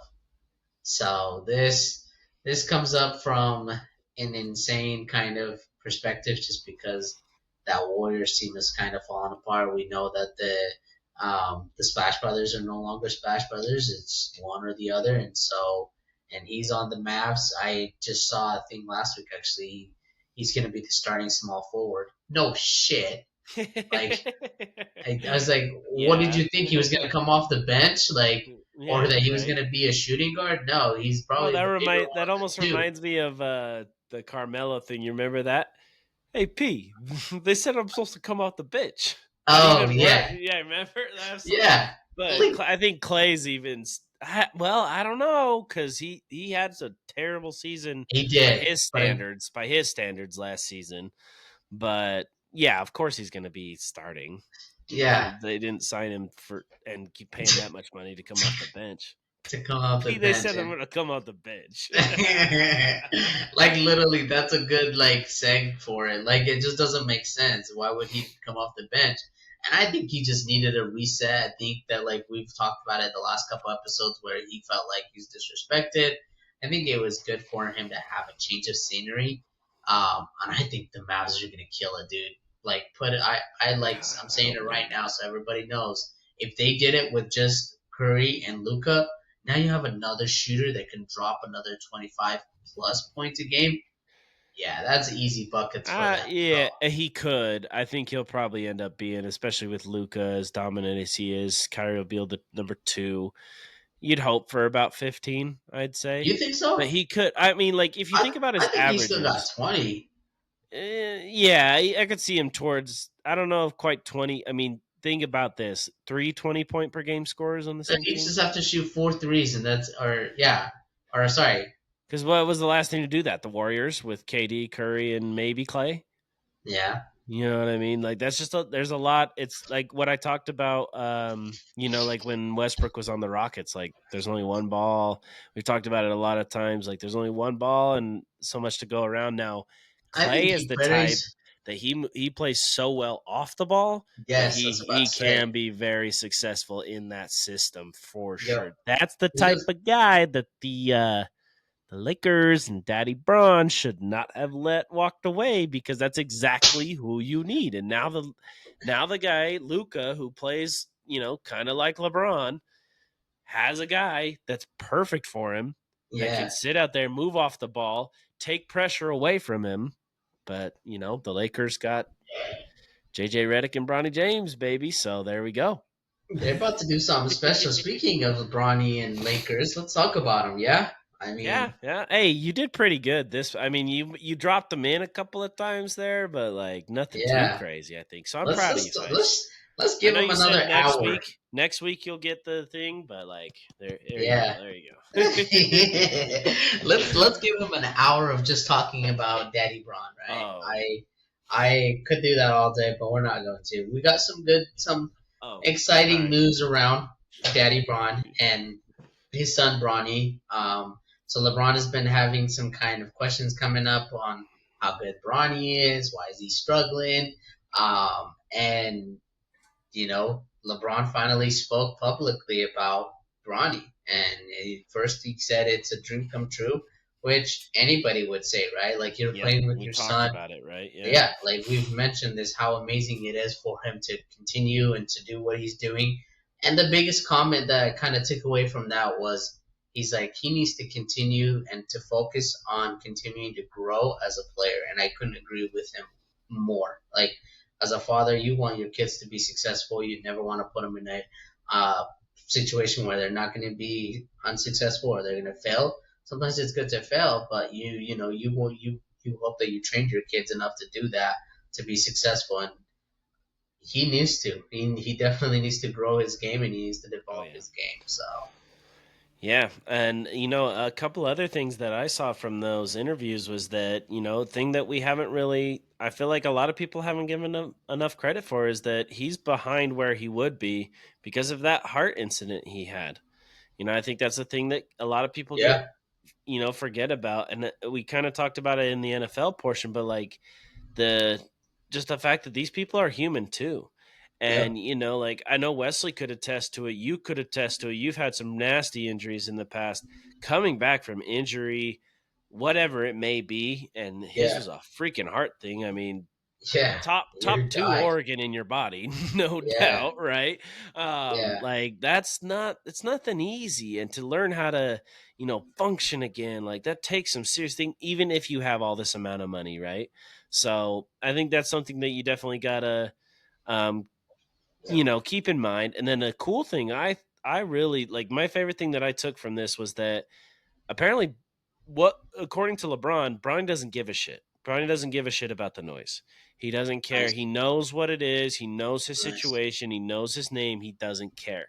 And this is Yeah, kind of funny because even Bron admitted that's all he cared about when he was coming into the league, because he came in the league as yeah, an 18-year-old, and so I think that shows a lot of maturity for for Bronny. sure. And then also like how I think you got to really look at it. There's so many LeBron haters, and I'm some of them are my closest friends and family, and I can't even have the Amen. discussions with them because like you got to realize this dude didn't have a male figure in his life, and he went into professional sport at 18, and Mm-hmm. he has no like scandals, no problems, no crimes, no nothing.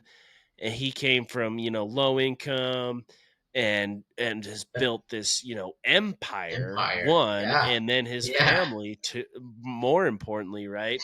And even if Bronny James isn't going to be LeBron James in the NBA, he's done something special, and you have to respect that at for least. sure. Yeah, and like to add on to that too, I'm like it just to me it's already an accomplishment to be playing with your son. I think if he does it where he's playing with both of his sons, Lord, like what more does the guy needs to do in order to show he is the greatest of all time? Like that's the biggest flex where your two sons, you've been competing at a high level for that long to be able to like play with your two sons. That's insane to me. And I think people also need to give Bronny a chance, man. Like you said, Hmm. he's literally where he's supposed to be if he didn't have that heart problem that he had. The man Yeah. literally died, right? Hey, So exactly. Yeah, I think he could have like had a little bit more time in college. To be yep, honest, I think he could have had agreed. another year.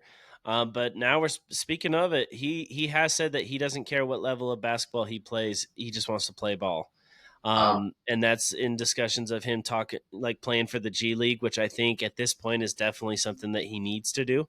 Yeah, And he did. You know, I mean, I think there's not really much argument there. I don't know how right, you feel about that, for but sure. as far as what we're seeing so far. Well, I mean, he did mention that he is in a slump right now. I think that like the when you look at his Yeah. stats, they're kind of not super good, and so what the G League could do for him is give him time to develop. I think that's what I was trying to say is that he's just a kid, dude. The name says something, but like he's still got time to develop. He's still got time to like show that he is the LeBron James son. Like why? But there's just so much pressure for him to be Or successful right Bronny off the James, bat. right? Like Yeah. his own guy if he can. Yep. You look Yep. at players like I'll just bring up like a Jazz player, Rudy Gobert, for example. He was the 27th pick, so higher than Bronny, but he was in the G League for a while, and he had to work. And even when he was in the NBA, dude, I remember him NBA 2K13. He was like a 54 overall. Yeah. Like this guy was just nothing, and then he's a four-time defensive player of the year now, most tied for most all time. Like we're judging, but the thing is, there's no Rudy Gobert.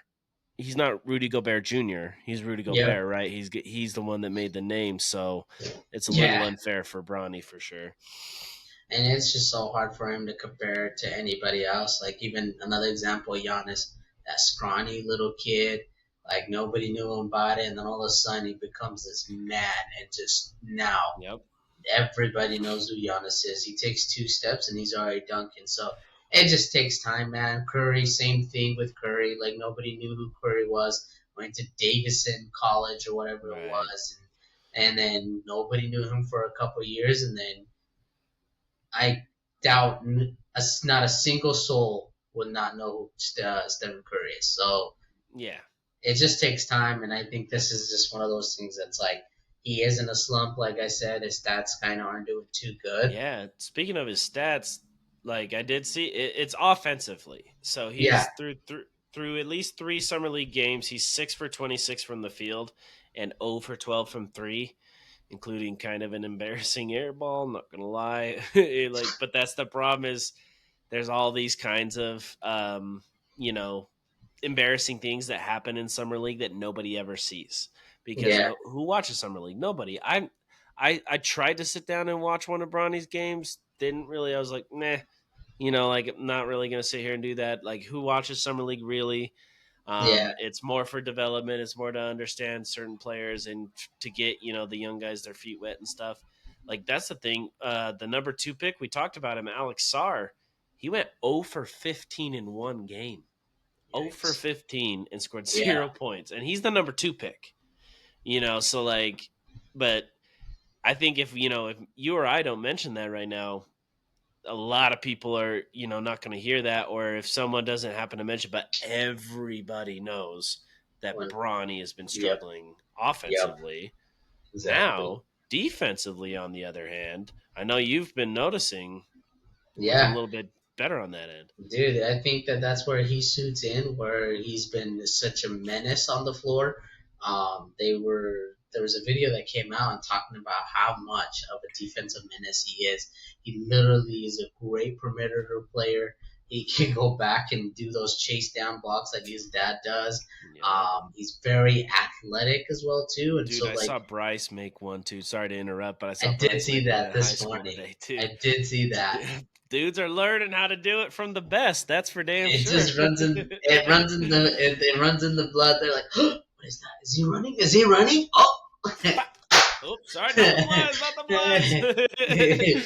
So it's just to me, it's just like I think he's well suited to be a great player on defensively. He just needs to build up his offensive game, and that just takes time. Like I said, Curry didn't just start shooting lights out when he first came in. Giannis didn't start dominating right off the bat. He's a scrawny little guy. I could have probably taken him on. So it's just it to me it takes time. So let's give him time. Let's not put him in the same situation as we did for LeBron, where we've hated him for so long and where we became such like big LeBron haters. Not us, but like there are some big LeBron Yeah, haters. yeah. They just can't stand they just can't stand the guy. But let's not do that to Bronny. Let's give him a chance to Yes. develop and make his own legacy. So Try to at least, right? yeah, He's the so 55th pick overall, like so give him a chance. Give him a for chance. sure. Anyways, let's move on before I get more heated and I keep talking about that top pick. Let's move on to some signings, yeah? Yes, First one sir. we're going to talk about is Jalen Bronson, what they're calling it the team-friendly deal. He took a 4-year, 156.5 Well, 500, that don't million. sound too friendly, but no, yeah, That's 156 and a half, yeah. yeah. So with the Knicks, Wow. That's like and nothing. yeah, that's not even the end of it. He actually ends up leaving $113 million on the table until the next year. Wow. So talk about a team-friendly deal where he's worried about how can I Seriously. save the team money this year to help grow and to help win something. Right. The name that comes to mind, I know it's still $56 more million, but like Nick Claxton, we talked about Yep. 4-year, $100 million deal. I think he got. Jalen Brunson is, levels and levels upon, Yep. better. And no disrespect to Nick, but like he's just that much better. And $113 million, that's a lot. Yeah. I saw that report. I saw he actually came out and said, yeah, like you said, team friendly. He wants to go the Brady, Mahomes, Jeter route by taking that pay cut so that his Wow. team has more funds and allocations to get more players. Which, hey, Yeah. it's worked out. It worked out well for those players. I'll say. Right. I can say firsthand. And the thing too is people are taking notice. Like Jalen, not Jalen, Mikael Bridges. He came out and said the same thing. He's like, when it's ready and they're ready for us, I will take a team friendly deal so that we can continue to grow and prosper. Man, if people are wanting to win, and if in order to win, like you said, you gotta make some sacrifices. And Yep. these guys are like, money is good, but I also want to be known for something. And more than just money. Money will come if you're succeeding. So I love that, and I think that that's what other people are noticing. Other players are noticing is that they want to do the same thing so that they can win too. So Yeah. Well, speaking of players that love to be team friendly and everything, I know you talk about it a lot. I saw this guy on his podcast. I watched this clip, Paul George. So he came out and he talked about his free agency signing with the 76ers, and he said that no, he felt disrespected by the offers from LA. Now, I know that you're not the biggest like Paul George guy because he is, homie hopper, team hopper. He has been doing it. He's been saying he wants to end his career in every one of the he 17 knows. places he's been to. But his Yeah. first, he at least according to him said his first offer was 2 years, $60 million. Okay. Now that's disrespectful for a guy like him. Like $30 million a year. Like we just said, Nick Claxton makes $25 million a year. Paul George, how much you want to hate him, he deserves more than that, right? But Sure. then a couple months later, apparently, like he's waiting now. He's like, "Oh yeah, they got it up to 45 a year and stuff like that." So they're getting closer. And then he did say, like you've been talking about, he wanted to finish his career in LA with Kawhi and win a chip. He said that was always the goal. And he Yeah. said he was still willing to take less than the max. He said Kawhi did the same thing, but they just weren't offering enough. So Yeah.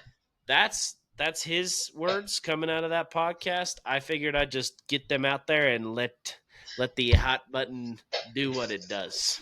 Yep. Let me go at it. This guy's an idiot. Um, Talk about a player that's not wanting to win. Like, here's a prime example of the opposite thing, right? A player who just wants to secure his bag has homie hopped and said, "Oh, I'm staying here, and I'm gonna get a championship to the Pacers." Okay, sure. 3, 4 years later, oh, I'm gonna actually go to OKC. And I'm bringing one to OKC, and let alone, I wish I could pull up his stats of like his contracts, but he gets a big old contract, stays there for 3 years, everything falls apart. Oh, you know what? I'm gonna go follow Kawhi Leonard to the Clippers and just go back on what I was doing. And I remember he was saying that he was gonna sign, and Westbrook had this like re-sign party with him. Did not turn out too well. So like he ends up signing.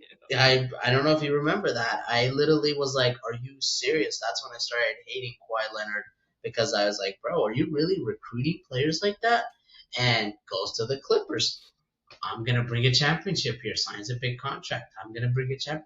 Bro, the only championship you're bringing in is the freaking amount of money you're collecting from these teams. Like at this time, like it just it does not make sense to me. And then you go to the 76ers and you recommit and do the same thing again. Oh, we are definitely winning one here. Joel Embiid and I definitely doing something. I can't stand Paul George. I think he's so full of crap. I think that he is just collecting bag after bag. And I hope after this, whatever next 3, 4 years he has is the last 3, 4 years we see him because he irritates the living crap out of me because it's players like him that are just very selfish, where they're just trying to secure the bag, and he's done that multiple times. But now it's like, when are you going to care about winning? Yep. Yeah, take that team friendly deal like we just talked about Brunson did, right? And you didn't even go close to that. So, and Yeah, you're a lot older than Brunson is. But way before, older. hey, just let's get to a guy that I know you love to talk about. Let's get off the Paul George train. Hot button time is over. Okay, Yeah, I'm pressing it off. let's Let's do talk it. about someone you like. Let's talk about a great player who's all about loyalty, who's all about team, who's all about taking what it means to be a winner. Giannis Antetokounmpo. There I'm you gonna name go. my kid. I'm gonna name my kid after him, dude. Just so people can't say his name. Antetokounmpo. But he ends up taking the Greece Olympic team to their first Olympics and since 2008. So, and in the process, he actually ends up eliminating somebody that we don't like, Luka Doncic, which I will not be Yes. naming my kid after. No. and Slovenia. So he with the Slovenia team and Croatia to make the playoffs or qualifying games to get into the Olympics. So I love Hell this. yeah. I don't know if you saw the reactions. He was crying. He's very emotional. I just did talk about an athlete and what it means to be to go to represent your country, to Mhm. want to win, not worry about money like that dumb Paul George. Sorry, back at it again, but it was amazing to see, and I couldn't be No, more happy yeah. for him. It was awesome, and I think I think I saw this clip or this article. I can't remember, but there was something that the last Olympics when he tried to get Greece to the Olympics and failed. Um, he thought about like kind of doing like the Joel Embiid route where I don't really know how it works because I know Joel Embiid isn't from the United States, but Yeah, I think he's Nigerian. citizenships or whatever, however that works, right? Yeah, Exactly, yeah. And I think he said like watching what USA did, he kind of wanted to do like the same thing. So I respect the hell out of him for sticking with his country, sticking with his people, and making it and bringing some pride back. Because you know what, to that country, that's what you got to realize. That country, him making the Olympics just as good as us winning the gold, if not yep, better. You know yep, what I mean? So yep. that's awesome to see. And speaking of Team USA, let's get into it, man, because there's a lot to talk about. We're getting close. We're getting close to the Olympics. Right now, we're in the exhibition games and stuff. So I'll just kind of like list those out. So we've had 3 games so far. 3-0. Let's go. Yep.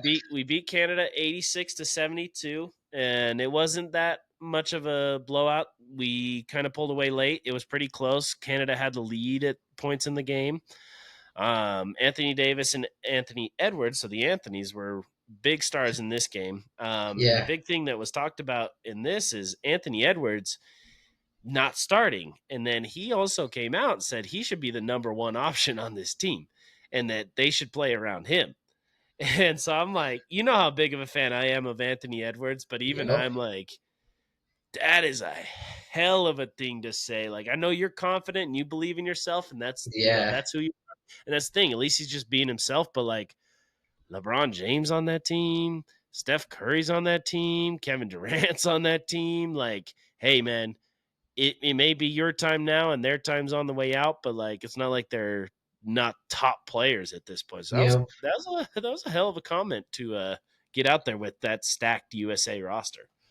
Right. And I think it's funny because that Canada team too is literally all OKC players. I don't know if you saw that.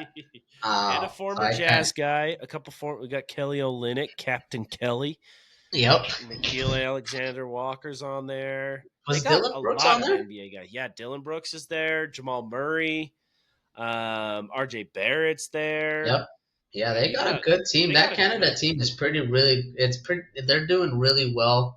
I remember I think they ended up taking bronze maybe, or they did really well Yeah, in they the beat FIFA us World Cup. the Yeah, World Cup. They beat us. yeah. Yep.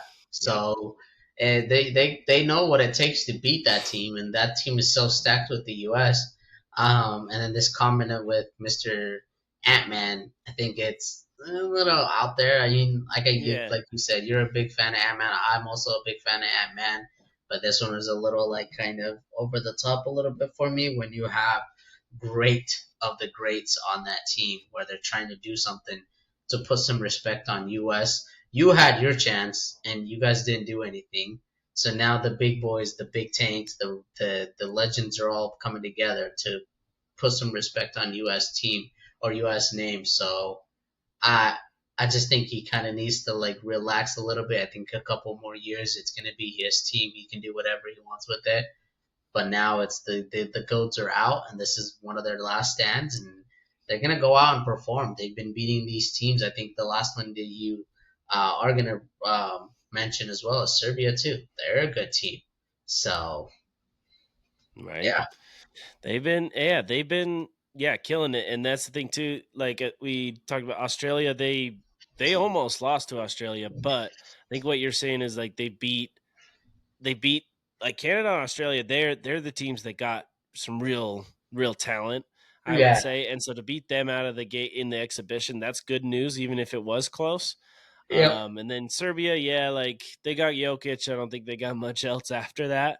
I don't know if they're just playing with the rest of Jokic's horses or something, but yeah, we ended up having our best game today with them, and we've had a lot of different guys going off. And Ant Man has been consistent. Anthony Davis playing really good defense. He's locked up.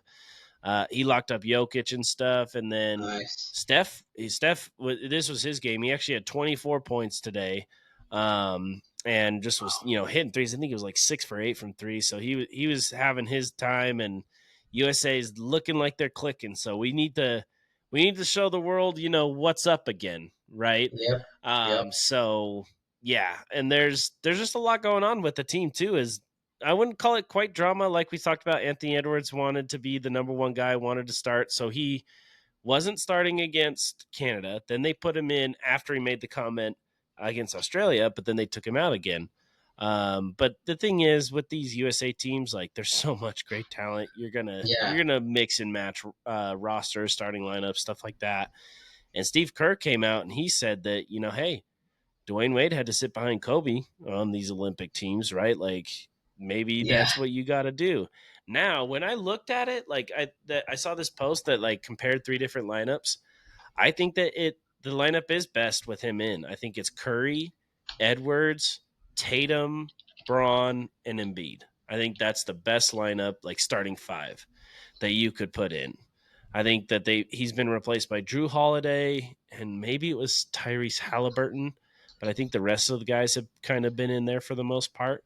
Hmm. But yeah, that's kind of like his thing. I think you might see a lot more of Anthony Edwards, especially he's been playing super well. Like I think he only had 16 minutes against Serbia and he had 16 Yeah. points, and that's with a stacked team of talent. So lots going Yeah. I on with mean, this USA team.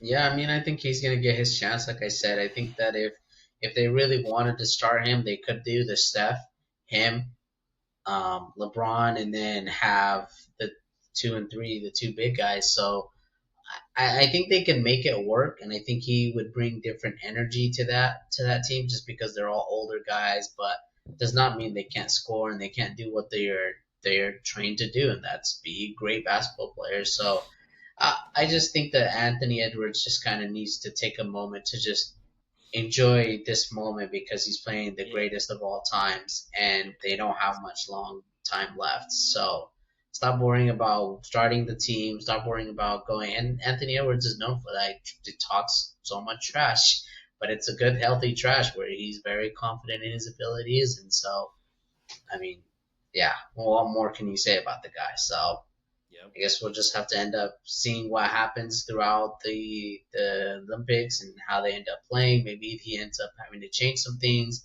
But let's talk about a player that made some news actually. Mr. Claw himself, Kawhi Leonard. He withdrew from the U.S. men's Olympic team, so he withdrew from the team that had all the greats, and supposedly it is to focus on the upcoming season. Same reaction. How much focus do you need to play 45 games? I mean, come on, this is the Olympics, bro. Come Oh my on. gosh, dude!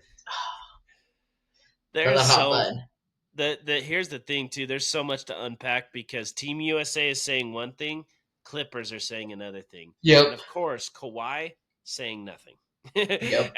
As typical Kawhi, right? You haven't heard a Yep. word from him, but the managing director, which is actually Grant Hill, said it was a joint decision with Team USA and the Clippers and Kawhi with his injury, with his upcoming season stuff, to take him off the team or to send him home. But said it was ultimately his decision. Like, hey, we Yep. think this is like the best thing, but ultimately, like, what do you want to do? Yeah. And I think you were the one that actually brought this up to me. You heard something different from the Clippers. Yeah, I mean, the Clippers come back and say from the executive Lawrence Frank, he's like denying these things and saying, no, they actually sent him home. The decision was removed from Kawhi Leonard, and saying that it was Team USA's decision. And Kawhi wanted to play. If you wanted to play Kawhi, I don't think anybody would have had any problems with it. Like, Why would you Right. not want Kawhi Leonard on that team? Right. Because I So mean, he got replaced by Derek White, which we'll talk about a little bit more too. But like the thing is, yeah, yeah, you got like you said, you got Team USA saying one thing, you got the Clippers saying another thing. right. Kawhi, here's the mic. Let us know. I Even though he'll never do it, we know he'll never do it, or I whatever. just think that the guy is like I You're gonna seriously, I get did kicked say with that. somebody said something that was actually physically wrong with his like legs, or I forgot who it was. I think it might have been Brian. Somebody was telling me that he actually has some kind of disease on his legs that he's actually Oh supposed to yeah. not be playing basketball. I'll have to do some more research on that and come back to our viewers. But like, I just think that he really just doesn't care a whole lot about basketball. I think that he's just worried about his own health, and Yep. he's been getting paid really well to be Kawhi Leonard. He's already got 2 championships. He's already done what he needs to do to solidify himself, and so this wasn't super important to him. I rather believe what the Team USA is saying than Kawhi Leonard and the Clippers because our organization is full of crap. Kawhi Leonard doesn't say anything. So, and I guess we'll just have to stick around to see what happens because Yep. I really don't know what's going on. But another big hitter. Let's talk about who replaced him Yeah, and like who I should said, have replaced him. Derek White, he gets the nod, and I hadn't even thought about it until I saw him. Jalen Brown, he posted the like eyeglass emoji, like the looking all curious or whatever. If I can do the face, like Yeah, he just was like, wonder why my teammate got picked. Who Derek White is a great like player. Don't get me wrong, but like Jalen Brown, Finals MVP, Eastern Conference way Finals better. MVP, definitely better. And I did see Grant Hill come out again and say like, hey, it wasn't like a thing like, hey, I love Jalen Brown. Like, I think he's a top player in the world, blah, blah, blah. This was a fit thing. Yada, yada. Like, we need Derek White's skill set and stuff like that. But you know what? Jalen Brown is very similar to Kawhi Leonard in Yep. body type, the way they play and everything. So, like, that doesn't quite make sense to me. And Yeah. yeah, that kind of sucks for Brown. If he really wanted to be on the team, that's kind of bullshit, in my opinion. Yeah, I couldn't agree with you more. I think that Jalen Brown definitely deserved that spot, especially proving the season he's had, the finals that he's had. Like, why would you not want another great player like that? And to have him with Jason Tatum, like that would have been perfect. Like, why would you not want to be your teammate? But you pick Derek White. That just does not make sense at that point. Like, Makes no why? sense, Because man. that's a 6 man kind of guy. That's a role player that we've been talking about that Yeah, fits right. into A a great six system. man Like, on a championship team, but we're yep, just talking about Team USA. Like you don't need no 6 man here.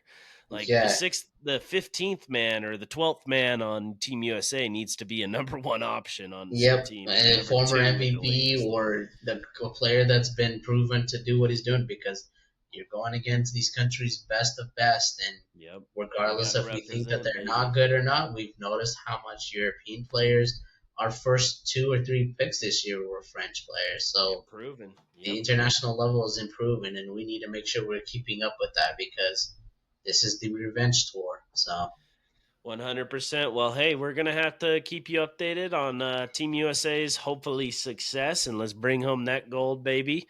And the rest of the NBA happenings. Thank you guys all for joining us again for both the NFL and NBA portions of this podcast. We love giving it to you, and we'll continue to keep doing it. So make sure to follow us on Instagram. Give us a like, comment. Let us know what we need to talk about. We are here. We want your opinions. We want your thoughts. So please let us know. We want to continue to grow and get better. And yeah, like I said, we got the episodes on YouTube and Spotify. Make sure to follow us on the socials, Instagram, TikTok, YouTube Shorts, and give us some love. Give us some love, baby. And let's go, mm, Team USA. We'll check you guys later. See ya.